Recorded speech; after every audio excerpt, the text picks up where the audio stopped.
Hello, Hello, everyone. Hi. hello, David. Thank you for joining the conference.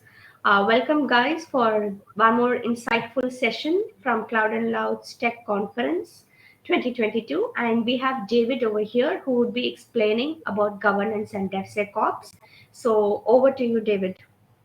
Thank you. Thank you very much.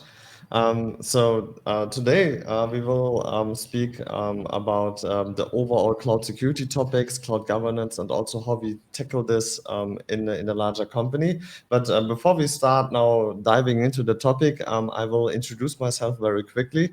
My name is David das Neves. I'm a Portuguese. The name actually means from the snows, so David from the snows. I'm currently a head of computing at MediaMarkt Saturn, so I'm leading all of the platform teams, around 40 people, 7 teams. I'm 35 years old or young, how you want to see it. And in the past, I've also working for Microsoft and for Google. At Microsoft, I was working a lot in the cloud security field, but also in transformation topics, Azure, as well, obviously. And at Google, also doing a cloud program manager role, driving cloud migrations together with customers and so on. A part of my typical job, I'm also very active on social media and in the communities. So I'm driving some meetups here in Germany, Munich, living in close to Munich, together with my wife and with my small dog. Uma is she called. What the 4 main topics I typically share in social media is cloud, cybersecurity, cloud transformation, and emerging tech. Emerging tech is all the new hype stuff, so something like AI, machine learning, quantum computing, and so on. So these are my passionate topics. And so now I will start off with the topic. So today, cloud security meets enterprise, DevSecOps at scale. This is, I think, a topic that every company is having with a challenge today. So every company is driving somehow a cloud transformation, migration to the cloud, and driving actually somehow also the cloud security topics. And doing this in smaller areas is easy, but the challenge comes when you are doing this in larger enterprises, so with larger amount of product teams and larger amount of people, then you will very quickly hit some challenges. And this is what we are looking out today. And I will start very easy. So I will start with a high-level introduction of cloud security. And what is actually different in the cloud versus on-prem. So the first thing I want to show you is actually a very simple and a very elementary information. And this is the shared responsibility model. The shared responsibility model, which you can see here, is a typical separation of the duties and the responsibilities in comparison to what is the cloud service provider responsible for and what is the customer responsible for. And you see, depending on the layer, so infrastructure as a service, platform as a service, or SaaS, software as a service, the responsibility cut is a little bit different. But what you can already see here is the responsibility model is always shared. This means that the customer always takes the responsibility, needs to drive something. Also, something that is new in the cloud field. I mean, when you are moving something to the cloud, in comparison to on-premise, you have new topics, new things you need to manage, new things you need to properly configure. I just wanted to outline some of them. So you have a new network, a new networking setup, maybe also a new model on how you set up firewalls. You have new kind of resources that need to be configured well. So for example, let us think about infrastructure as a service. Yeah, you have the operating system and yeah, you have your virtual machine, but this in the cloud service provider also needs to be connected somehow, to be configured somehow. You have a new identity provider, so typically you have an additional IAM solution. So let us imagine for Microsoft Azure, there we have Azure Active Directory. You have new things. So Azure Active Directory and Active Directory are now syncing somehow. And all of these resources need to be configured. So in short, we have a larger attack surface. So the larger attack surface is the additional stuff you need to do when you want to configure a cloud service provider. So to very high level describe the different levels of configuration. So when you are looking now at a cloud service provider like Microsoft Azure, you have the CSP itself. So the cloud foundation, the resources, the platform architecture, etc. Then the cloud resources on top of it that are being used in the cloud service provider. They need to be properly configured. You need to be properly configuring them. Then you are very likely having modern software development stack like a DevOps CI/CD pipeline, where you create a binary which you automatically deploy, and you make maybe available in a container and then via an endpoint to the customer. So you have a pipeline. This pipeline also needs to be secured. Then you have the outcome of the pipeline. So the binary, the portion, the code which your developers are working on, are developing, this outcome also needs to be properly validated. If the code itself, if the application itself is properly secured, and then obviously the deployed solution. So you make it available to your customers. How do you make it available? What ports are reachable? Is it just a website or is it an API? These are all the things that they're all different layers on a high level, very high level. So I'm keeping here very high level perspective, which you need to think about and you need to know about. Just to give you a feeling, just picking out the pipeline. And I'm having here a really good example from holistic security, how a good pipeline can look like. A secure software development lifecycle from left to right. So you see here DevOps, so the development part and the ops part, and also partially the CI and the CD. The integration and the deployment phase. And you see from left to right, you have threat modeling, for example, as a very early stage, which you should do. Then a SAST solution, a DAST solution, EAST or SAST and DAST. And then also maybe on the right area, a RASP solution, then a web application firewall. And at the very end stage, the monitoring, security monitoring, application monitoring, and so on. So you see just for the overall DevOps, the secure software development lifecycle, you see so many parts and pieces you need to be aware of. And speaking from the insights from the field, I don't know many companies that have a full-blown SSDLC as shown here with all parts and pieces. So when you are doing DevOps and you are missing now the parts and pieces here, some of them, then it's obviously that you are creating gaps. The one thing I see as a huge challenge, Devsecops is now currently hyped a lot. So people say with Devsecops, everything is fine and everything will be solved. But the sec in the Devsecops, as you can see here, is not only one small thing. It's a huge combination of different tasks and processes and tools you need to use. And also be aware that every tool which you are using here in this kind of SSDLC is limited to its features. So when you are using a SAST solution, this is a code scanning tool. And this code scanning tool will only identify the issues which are implemented in the code finding in the SAST solution. And this is what I'm seeing many people are struggling with. They think they can just throw a tool to a CI/CD pipeline, and then everything is secure by default. And you need to be very careful. Every additional piece, as you can see here, will help to improve security, but it will not establish 100% secure application out of the box. This is something I wanted to very clearly highlight. The next topic I'm now jumping into is the governance topic. So explaining you now with this context, what is actually governance? And I see many people are struggling with this word. Governance is typically understood as something bad, as something restricting, as something that is blocking people, that is not helping developers, that is blocking business maybe.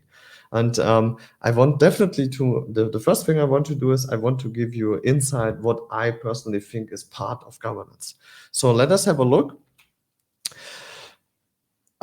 From top left, we start with automation. So I personally think that the automation layer is part of governance. So what do I mean with it? So how do you want to automate? What are the automation tools you want to use? What are maybe the platform solutions, the platform tools you want to use? This is something you should govern in an enterprise IT. You don't want to have 100 different tools. So you want also to provide some kind of guidance. What is actually the automation layer? Then obviously you want also to drive standardization. It doesn't, it is not really valuable to have 100 different approaches in a company. Let me give you an example, standardization. Is it helpful if you have 100 different distributions of Linux running in your environment? If you have 100 different teams driving the governance for Linux hardening, does it make sense? Obviously not. The standardization topic is how can you build something centrally that scales multiple times and helps people to not know about it maybe, but also to do it correctly. So standardization helps you to impactfully scale in a company, especially when having multiple engineers. Then one part of governance is technical security. So how do you configure your endpoint? Do you allow your website to be reached by port 80, HTTP? Yes or no? These are technical security controls, and technical security controls differentiate to compliance. I see a lot of times people mixing up compliance and security. So compliance and technical security, but compliance is a different thing. There is an overlap, but compliance, for example, are regulatory requirements which you have or you define for yourself. For example, SOC 27K, SOC 2, and PCI DSS, HIPAA for the health sector, and many other compliance regulations.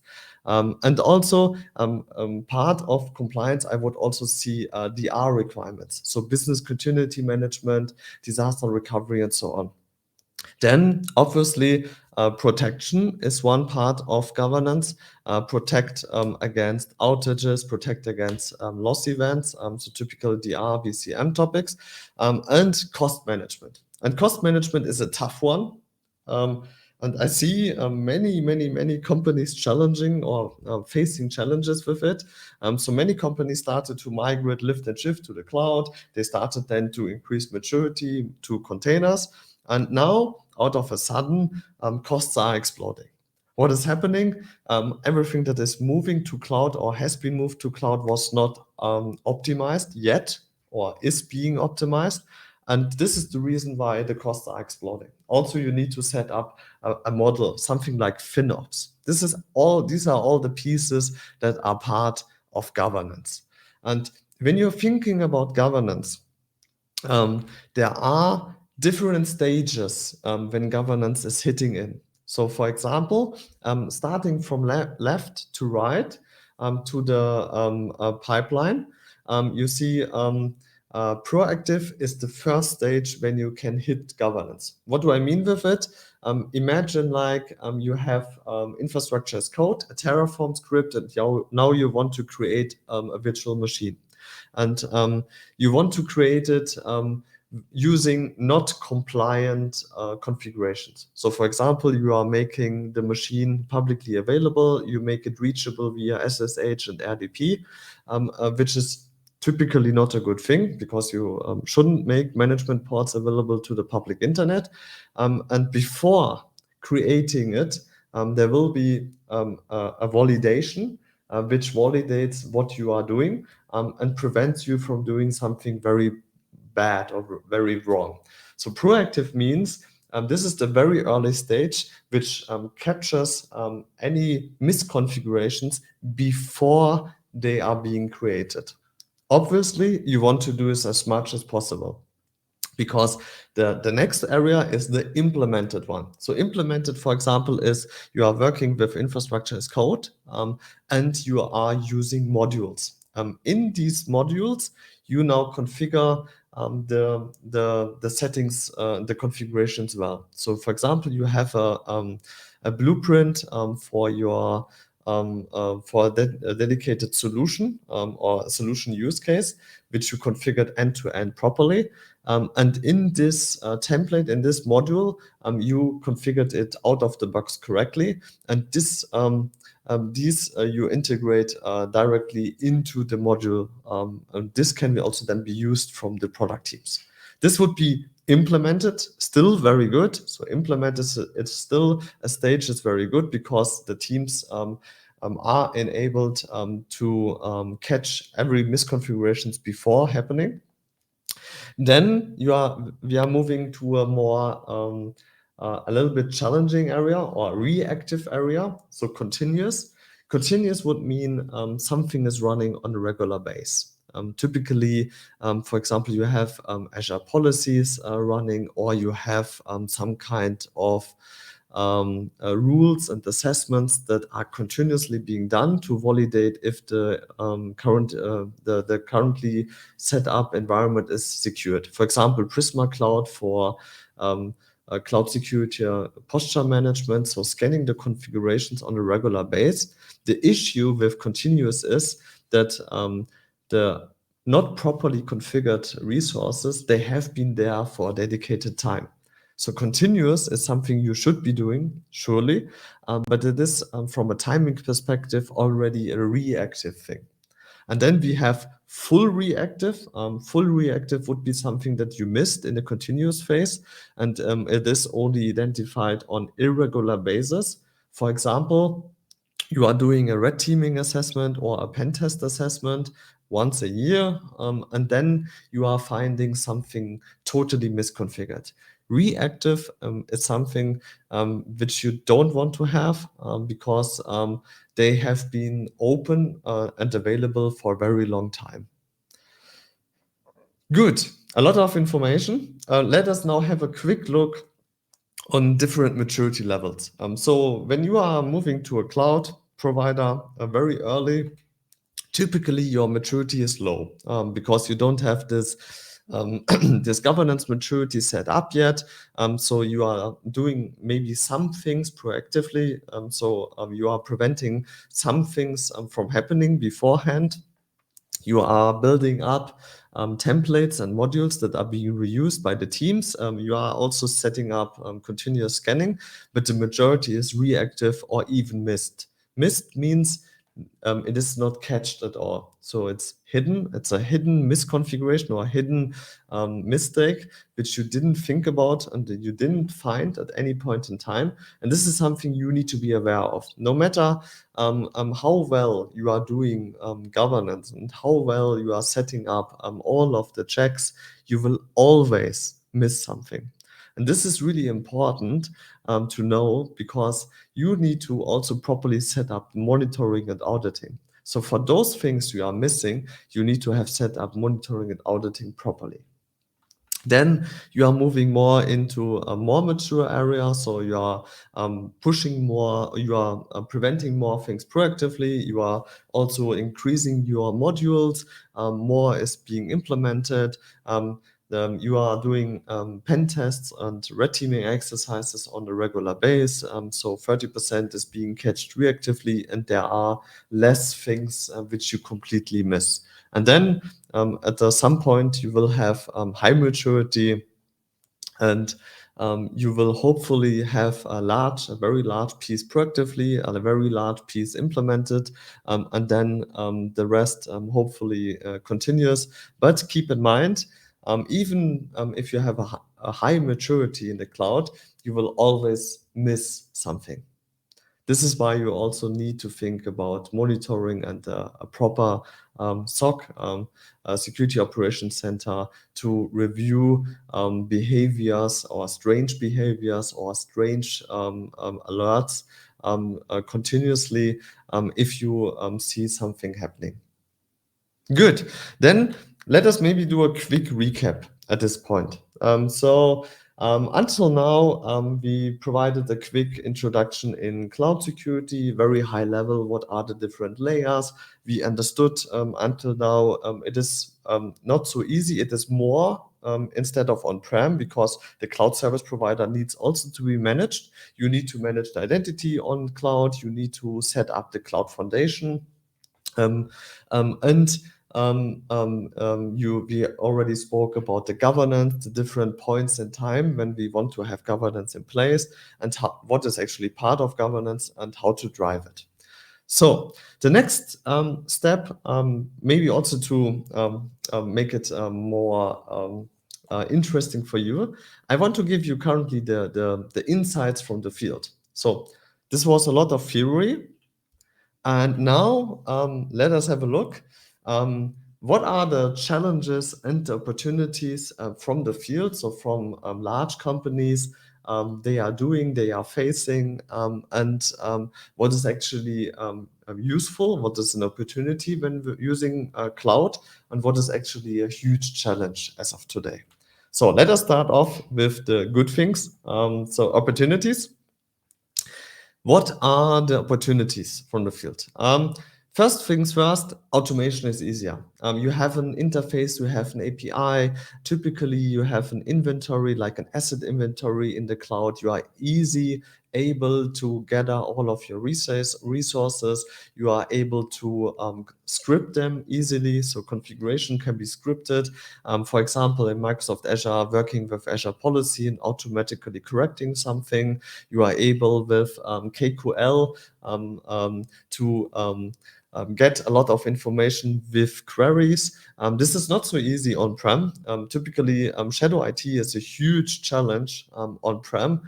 So the server that is being created under the table from the developer, this is much easier to control in a cloud environment, because you have an overarching view, you can automate the things, you can get a lot of insights quickly, and you can also enforce it more quickly. These are the good things. But now let us have a look at the challenges. The challenges in the field is the complexity of the cloud service provider is misunderstood. So misunderstood responsibility model is one of the first things I want to highlight. So what is this? Many companies think when they are moving to cloud that it's secure by default. There is a lot of misunderstanding of this shared responsibility model. It still is some kind of data center. It still is there are resources you need to configure, and this is on your responsibility. And I see many companies, they are thinking now moving to cloud, everything is easy, everything is smooth, there are not many challenges, and they totally misunderstand this responsibility model. Then another big one is the immature platform architecture. So what is the platform architecture? How you design the networking in a cloud service provider? How do you set up policies? How do you set up the identity provider? How do you provide rights to your people, to your developers? How do they get access to the cloud service provider? These are all the things you need to do in the platform architecture. You typically will also hear about cloud foundations. So these are the cloud foundations you need to set up. Especially companies that are moving very quickly to cloud, they are missing a lot of these things. And everything that you are missing in the platform architecture is something that you at some point will need to establish reactively. Then another area the similar area actually, but solution architecture. So the platform architecture is how do you design the platform overall. Solution architecture is how do you create a dedicated solution. Imagine like this, a solution architecture could be the thing that one product team is creating. A solution end-to-end, a website, maybe a microservice with Kubernetes, and with a CI/CD pipeline created with, let's say, with Python, and being made available via an API to other services. This is the solution architecture. What I'm seeing a lot of times, and also in conversations with other colleagues from other companies, this is an area where we can still improve. So many of the solutions which we are building, they have a lot of things in common. They are similar. A microservice architecture, this is similar. Hardening of a container, this is not something that every product team needs to do on their own. So these are the things where you have a lot of overlapping. So where you can pick maybe the pieces that every solution or every similar solution needs to do. And this is something you can and should drive internally, like providing modules, providing best practices, providing governance and guidance to the product teams to reuse it. Another big area, which is also done very wrong many times, is the operating model. So the typically the operating model for on-premise is something like ITIL v3 or something similar, and companies are now moving to cloud, and then out of a sudden they think, okay, we will now also do ITIL again in the cloud. This is something which will not properly work. It will be also too slow. Other working models or other operating models are to do DevOps and DevSecOps, but you need to be very careful. You really need to have an overview and a common understanding who is doing what. And more important, do you actually have all the topics covered? Like security. Who is doing security in the product team? Is security being done maybe centrally? Who is doing incident response? Who will be called when something goes wrong? So this is the operating model. And this is the one challenge I see here is DevOps is trying or is providing the understanding it's easy. So the product teams will do everything. And now with DevSecOps, they will do more than everything. They will also do security. But it's very obvious that they will not be able to do this. Then lacking ownership. So who is actually responsible for the whole cloud provider? And who will be or how will be the security, the incident response be done? So how is the security operations center set up? Do you have central monitoring? So do you have actually all the information that you can do incident response? Imagine a machine is being compromised. And now the incident response team needs to gather the information. What was compromised? How bad is the situation? Was there any data leakage or something like this? Is the information available? Do you have all the information centralized? Or do you now need to send your incident response team to gather the information? This is something you need to think about beforehand. And another thing which we will also be speaking about is the two decentral approach. So DevSecOps, you create teams, they will do whatever they want to do, and you think and you hope everything is going fine. I see this many times. Partially, this can work, but I will also tell you what you need to do to set up. You cannot allow decentral teams to be fully autonomous because this will create chaos at the very end. Good. So this was the challenges and the opportunities, and now we will have a look. How does this actually look like in large enterprises? So The next topic, guidance for large enterprises. And we start off with an overview of a typical product organization. So a product team setup. Typically in retailers, you will see this kind of product team setup.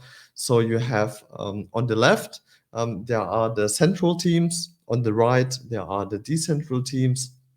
Somewhere in between, there are business stakeholders. They want to drive business value. And as you can see, the central teams, they are something like cloud governance. This can be cybersecurity. This can be also the platform architecture. So typically the cut you should do is the platform architecture is something I would always recommend to do centrally with a central team, like a modern platform team. And then the decentral area. The decentral area can be different flavors, can have different flavors.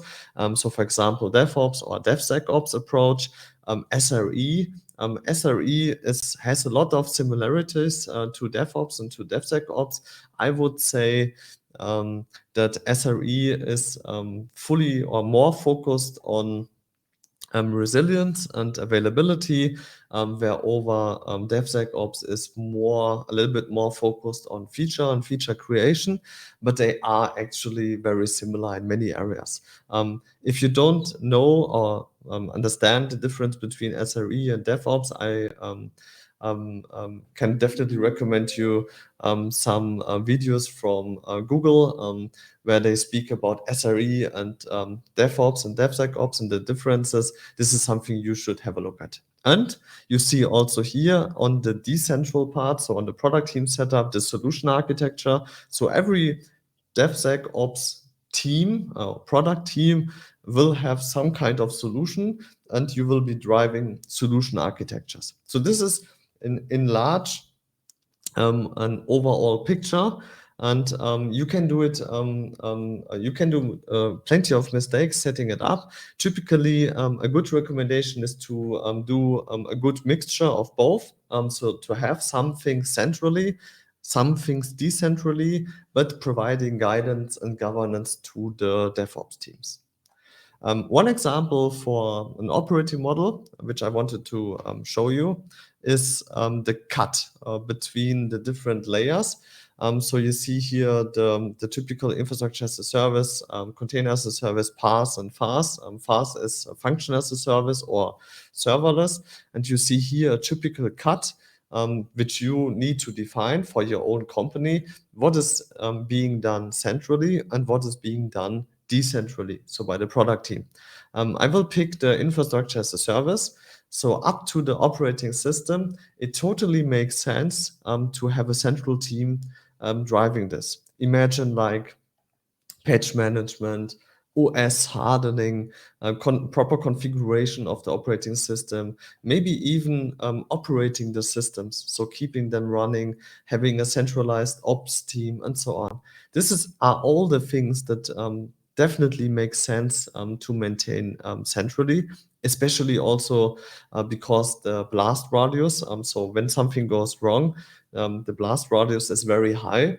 So when you give now a virtual machine to a product team and they do something severely wrong with it and the machine gets compromised and the machine is connected to, for example, Active Directory, the blast radius is very high. So in the worst case, you will be putting your whole company at risk. So are some things you can do centrally. Also, think like this. Does it make sense to force all product teams to dive into patch management, to learn patch management, and to do patch management? What is the overhead of doing it? Is the team even capable? So there's a term which is called cognitive load. So is the decentral product team already hitting the cognitive load? Do you want to force them to do this kind of simplified, centralizable topics?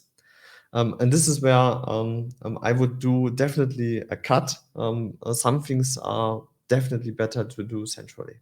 And you see the cut here is always around data. Everything from middleware up to application, and the data is the responsibility, and the operating is done from the product teams, and everything underneath is either a mixture or done centrally because of um, uh, um, uh, uh, reusability and scaling, economies of scale. Looking now at a large company, you have central teams, you have decentral teams, and how do you want actually to drive standardization and governance? And with looking at the product teams, so the product teams, they are now building their products, they are developing their code, and they are having a lot of autonomy. And I see a lot of companies, they are providing too much autonomy to the product teams, and some resulting issues that I'm seeing over and over again is a huge load of different tools and platforms used. So let me challenge this. So imagine you have 100 product teams, and 100 product teams are doing monitoring differently. You will be ending up with 30, 40, 50 different monitoring solutions, some open source, some with enterprise support and being paid. And you don't have a central team that knows about it. Think a little bit further. When you are having 100 product teams and you are giving 100 product teams the full autonomy, they will also be using different programming languages. Imagine like you will have 30 or 40 different programming languages in the company. Is this valuable? Is this innovation? I typically call this pseudo innovation. From a point of view of a single product team, this is innovative because they are able to pick whatever they want. But in the point of view of the head of engineering, for example, this is not innovative. Just imagine the skill topic. So imagine you have 30 different programming languages. How do you want to set up a training curriculum? How do you want to train the people? How do you actually want to do cross reviews or peer reviews if only 3, 4, 5, 6, 7 people are working with a dedicated programming language? So the one thing I recommend you is not providing autonomy to the product teams, but freedom. The difference is very simple. When you define freedom, you as a company, you define a dedicated subset, a dedicated number of tools or platforms or solutions which are being used in the company. These are allowed, everything else not. For example, programming languages, you allow 10 programming languages, everything else not. And then you need to drive somehow governance and standardization. I typically call this you want to drive, imagine from biology, imagine like swarm animals like ants or bees. They are, despite they are working totally reactively, they are connected to each other, and they are actually doing something very nice. For example, the ants. Ants are able to find the shortest path, though they are completely decentrally working. How do I do it? How they are doing this? It's very simple. So they have instincts and they have patterns they are using to work with each other. And these patterns you also want to drive in a company, like bees fleeing out to the plants and gathering the honey. These are the things you want to drive somehow. Unfortunately, developers don't have swarm animal instincts, so we need to somehow create processes and technical implementation to drive this. And the next page is actually showing you how you can create this kind of swarm intelligence. So here, the overall swarm intelligence. In the middle, the IT organization, and we start from the very top. So the first thing you need to do is you need to create an operating model. Who needs to do what, who is doing what, it needs to be publicly known. So everyone needs to know what is the operating model, what is the cloud strategy, so who is doing what, and also the responsibilities, and maybe also a hierarchy model. Then you want to drive some kind of governance with a code of conduct. So you have 100 product teams, and you want to drive the basic standardization. So we need to define some code of conduct. We need to define some rules which are known in the company and the product teams are respecting. Then regarding the tooling, so how do you actually reduce the number of tools or platforms you want to use, or you create dedicated solutions, is with working with a tech radar, for example. A tech radar, if you don't know, I would recommend you to have a look at it. I think initially invented by ThoughtWorks, if I'm correct. And it helps you as a company to drive standardization and strategy for all the product teams. So what kind of monitoring solutions are allowed to use, which ones not? Then what you also need to set up is a global central knowledge base. Obviously, this is, by the way, one of the toughest topics you can do as a large enterprise. I've only seen many enterprise companies failing this because it's so complex. You have so many different stakeholders. How do you centralize the knowledge? So the first thing you need to do is you need to define a target tool, and then you need to define the structure. This is a huge challenge from what I can say. Then obviously the platform architecture. The platform architecture should be visible and present, so everyone should be able to understand what is the current platform architecture, who is doing the different parts and pieces, who is responsible for it. Then solution architecture, so you want to do repetitive solutions, so that when you are onboarding new product teams, they don't start from the beginning, so they already start with some guidance and some modules they can reuse. Then the next area is the decisions. So for example, you are defining the overall platform architecture, and there are some global decisions being made. These decisions, they should be centrally available. So you want to share them with all the teams. They should be able to read it, and they should also be able to challenge it over time. One typical model to do are the architecture decision records. If you search for it, just give it a search in Google. You will also find a lot of implementations about this.